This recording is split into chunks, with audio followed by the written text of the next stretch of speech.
Biotechnology का सबसे exciting step आता है यहाँ, जब हम रिकॉम्बिनेंट डीएनए को एक लिविंग सेल के अंदर ट्रांसफर करते हैं और इसी प्रोसेस से बनते हैं नीट के ट्रिकी क्वेश्चंस। कौन सा मेथड यूज होता है, कौन सा होस्ट सेल सबसे ज्यादा सूटेबल है और कैसे रिकॉम्बिनेंट डीएनए अपना फंक्शन परफॉर्म करता है। आज के वीडियो में हम कवर करेंगे ट्रांसफॉर्मेशन, कैसे आप रिकॉम्बिनेंट डीएनए को इंट्रोड्यूस करते हो इनटू द होस्ट सेल और उसके डिफरेंट मेथड्स जैसे कि chemical treatment, micro injection and gene gun. तो चलो शुरू करते हैं और देखते हैं how the recombinant DNA actually comes to life inside the host cell.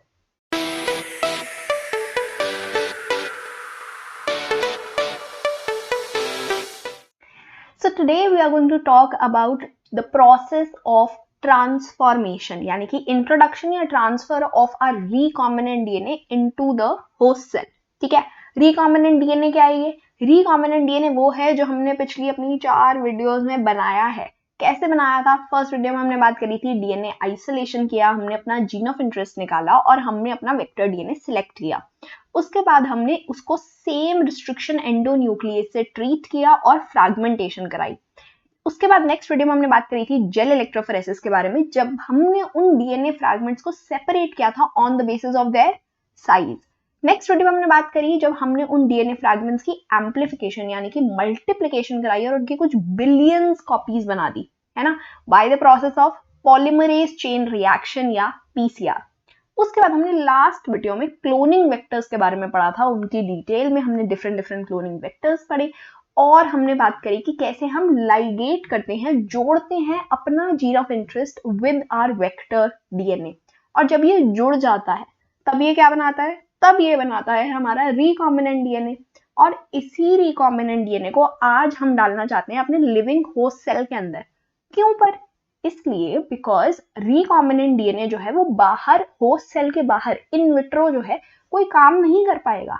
हम चाहते हैं कि जीन ऑफ इंटरेस्ट जो हमारा है वो कोई प्रोटीन बनाए, लेकिन अगर वो सेल के बाहर होगा तो वो कोई प्रोटीन फॉर्म ही नहीं कर पाएगा। और अगर वो कोई प्रोटीन ही नहीं बनाएगा तो भाई हम कर क्या रहे थे पिछले 4 वीडियो से? तो चलो आओ इंट्रोड्यूस करते हैं अपने रिकॉम्बिनेंट डीएनए को into our living host cell.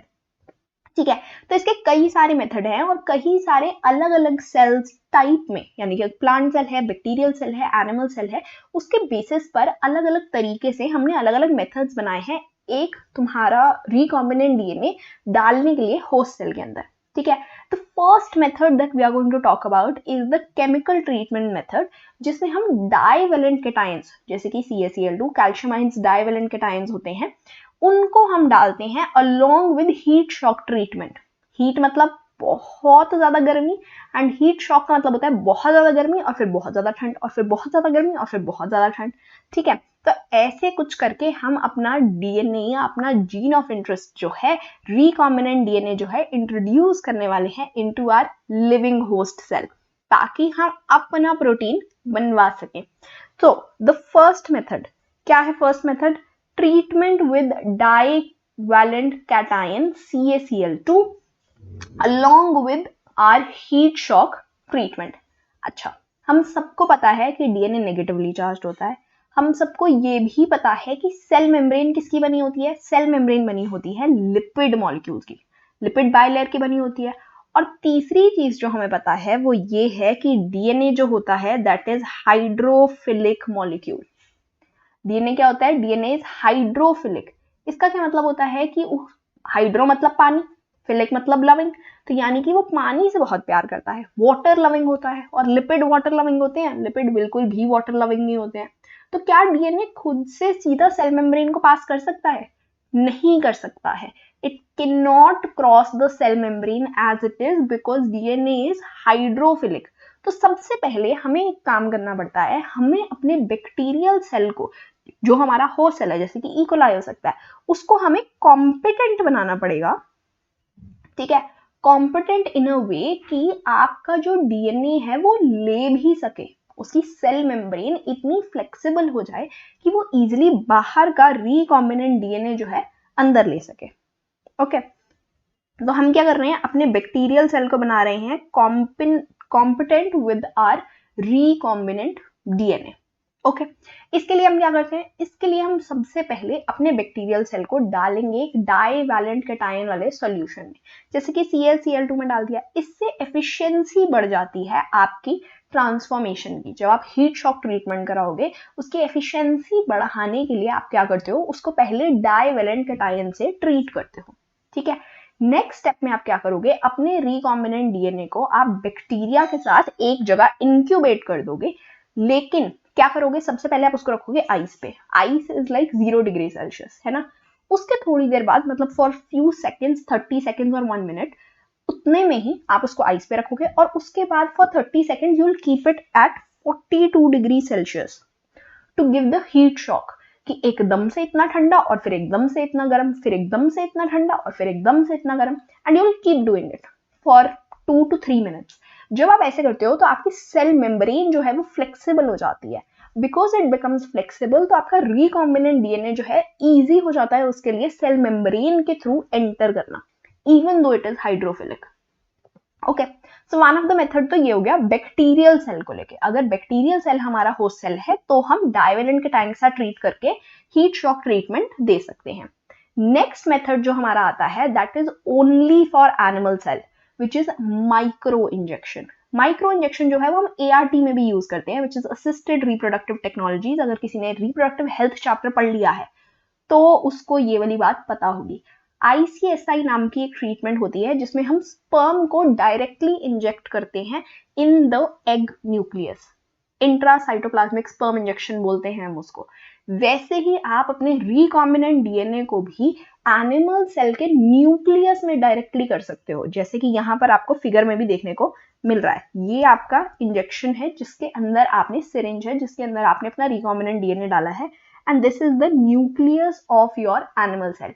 इसके अंदर आपने डायरेक्टली अपना रिकॉम्बिनेंट डीएनए जो है वो इंजेक्ट ही कर दिया है कि मेरे को भैया सेल मेम्ब्रेन ये होगा वो होगा, मुझे कोई कॉम्बिनेंट नहीं बनाना, I want to make it as accurate, और इतना मेरे को 95% तो कम से कम गारंटी चाहिए कि मेरा जो भी रिकॉम्बिनेंट डीएनए वो एंटर कर रहा है न्यूक्लियस के अंदर, एंटर कर रहा है मेरे सेल के अंदर।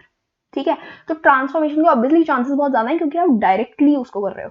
माइक्रोस्कोप लेते हैं, उसके अंदर स्लाइड में सेल को रखते हैं, एक पिपेट से होल्ड करके रखते हैं सेल को, और इंजेक्शन की हेल्प से अपना रिकॉम्बिनेंट डीएनए या स्पर्म को एग सेल में डाल सकते हो, या आप अपना रिकॉम्बिनेंट डीएनए अपने होस्ट सेल में डाल सकते हो। होस्ट सेल एनिमल ही होगा। माइक्रो इंजेक्शन जो है वो एनिमल सेल के लिए यूज किया जाता है, ये ध्यान रखना है। इससे क्वेश्चन बन जाता है कि for animal cell what kind of gene transfer method और what kind of transformation process will you use. तो माइक्रो इंजेक्शन या micro injection can be used for which type of cell, ठीक है, विच सेल टाइप, तो ये ध्यान रखना, it is for animal cell. ऐसे ही प्लांट सेल के लिए भी हमारे पास एक अलग से है।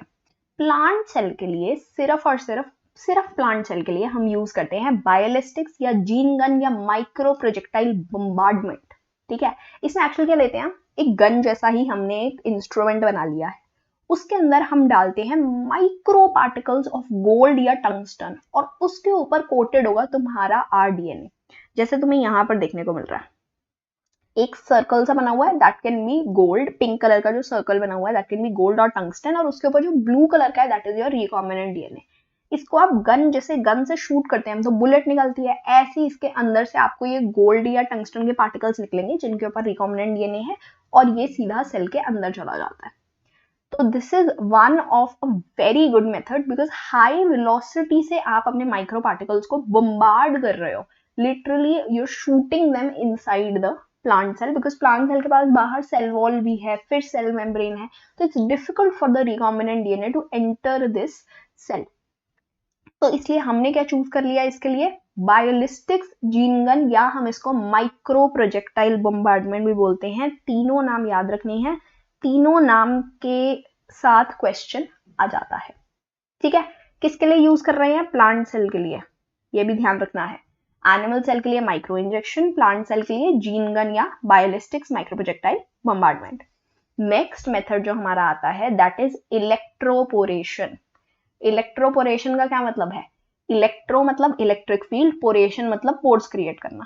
तो आपने क्या किया, अपना जो होस्ट सेल था उसको इलेक्ट्रिक फील्ड में बिठाया, जैसे ही आपने उसको इलेक्ट्रिक फील्ड में डाला आपकी सेल मेम्ब्रेन में पोर्स क्रिएट हो गए, पोर्स क्रिएट हो गए तो रिकॉम्बिनेंट डीएनए को जगह मिल गई कि यहाँ से एंटर कर जाओ सेल के अंदर। इजी हो गया उसके लिए सेल के अंदर एंटर करना, क्योंकि अब उसको खाली रास्ता मिल गया है, उसके लिए उसके दरवाजे खुल गए हैं, तो वो आराम से एंटर कर सकता है। यही होता है बस इलेक्ट्रोपोरेशन में।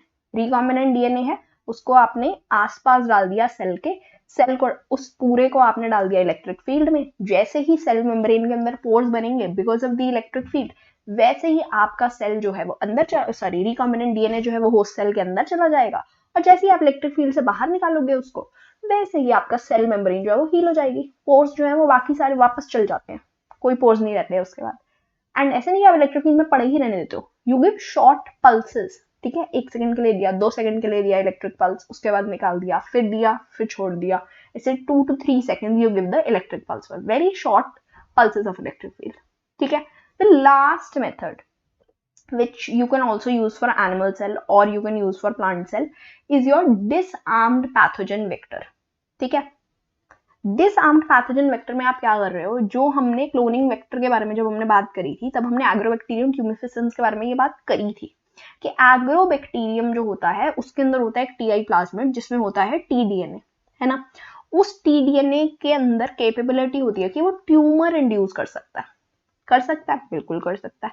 हम क्या करते हैं, वहां टीडीएनए की जगह अपना जीन ऑफ इंटरेस्ट डाल देते हैं, तो अब क्या डिसआर्म हो गया वो पैथोजन, हमारा एग्रोबैक्टीरियम जो है वो तो डिसआर्म हो गया ना। अब agrobacterium has been disarmed now, because agrobacterium has been disarmed, तो अब हमारा एग्रोबैक्टीरियम जो है वो ट्यूमर इंड्यूस नहीं करेगा, अब वो वही करेगा जो हम चाहते हैं। Now what it will do is, ये जाकर हमारा जो जीन ऑफ इंटरेस्ट है वो ट्रांसफर कर देगा या वो डिलीवर कर देगा इनसाइड द होस्ट सेल। ऐसे ही अगर तुम एनिमल सेल के बारे में बात करोगे तो एनिमल सेल में डिसआर्म्ड रेट्रोवायरस डाले जाते हैं। रेट्रोवायरसेस भी डिजीजेस ही कॉज करते हैं एनिमल्स में, इनके पास आरएनए एज जेनेटिक मटेरियल होता है, तो रिवर्स ट्रांसक्रिप्टेज यूज करके ये डीएनए बनाते हैं और डिजीजेस कॉज करते हैं। तुमने क्या कर दिया, इनका जेनेटिक मटेरियल ही स्लो कर दिया, सॉरी जेनेटिक मटेरियल ही चेंज कर दिया, जेनेटिक मटेरियल की जगह तुमने अपना जीन ऑफ इंटरेस्ट डाल दिया ताकि वो जब डिलीवर करें तो तुम्हारी चीज डिलीवर करें। तो they are disarmed, they are not doing their main जो उनका काम था, यानी कि अपना दिक्कत देना जो काम था उनका होस्ट सेल के अंदर, अब वो नहीं दे रहे हैं, तो दे आर डिसआर्म्ड पैथोजेंस। और उनको हमने एज अ वेक्टर यूज कर लिया, उनकी जो नेचुरल उनका जो नेचुरल तरीका था किसी सेल के अंदर जाने का, वो वैसे ही सेल के अंदर चले जाएंगे आराम से, लेकिन अब हमारी चीज लेके जाएंगे, ठीक है।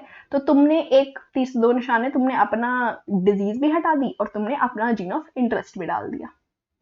नेक्स्ट जो हमें समझने की जरूरत है कि क्या ये डीएनए जो था, ये रिकॉम्बिनेंट डीएनए जो था, जो हमने इतने सारे मेथड लगा के कर लिया है, ये मेथड यूज कर लो, इलेक्ट्रोपोरेशन यूज कर लो, केमिकल ट्रीटमेंट दे दो, माइक्रो इंजेक्शन यूज कर लो, जीन गन यूज कर लो, डिसआर्म्ड पैथोजन यूज कर लो, क्या इससे एक्चुअल में एंटर हुआ है recombinant DNA into the host cell? क्या इस प्रोसेस से एक्चुअल में हमें कोई फायदा भी हुआ है? क्या हमारा होस्ट सेल ट्रांसफॉर्मेंट बना भी है या नहीं बना है? ये देखने के लिए you'll have to tune yourself to this channel, you'll have to subscribe to this channel, because ये वीडियो आएगी नेक्स्ट सिलेक्शन ऑफ ट्रांसफॉर्मेंट के ऊपर, ठीक है। नेक्स्ट वीडियो में हम बात करेंगे कि क्या हमें कैसे पता चलेगा, हम कैसे आइडेंटिफाई करेंगे कि क्या एक सेल जो है उसने ये रिकॉम्बिनेंट डीएनए सक्सेसफुली अपने अंदर लिया भी है या नहीं लिया है, क्या वो कॉम्पिटेंट बना भी था या नहीं बना था। अगर आपको आज की वीडियो पसंद आई हो तो make sure to like and share it with your friends and subscribe तो करना ही है चैनल को, क्योंकि अगली वीडियो भी तो देखनी है ना।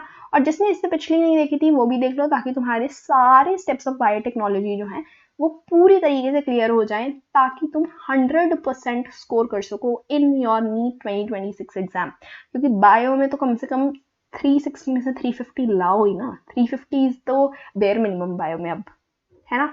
And you can score that if you actually understand the concept, क्योंकि हम सबको पता है कि अब नीट जो है वो एप्लीकेशन बेस्ड हो गया है, कंसेप्ट बेस्ड हो गया है, रादर देन रोट लर्निंग जो हम कर रहे थे इससे पहले, अब वो नहीं रहा है। You have to understand all these concepts. तो आई होप आपको ये कॉन्सेप्ट ढंग से समझ आया होगा, और अगली वीडियो में मिलते हैं सिलेक्शन ऑफ ट्रांसफॉर्मेंट के साथ। Good bye everyone, have a great day.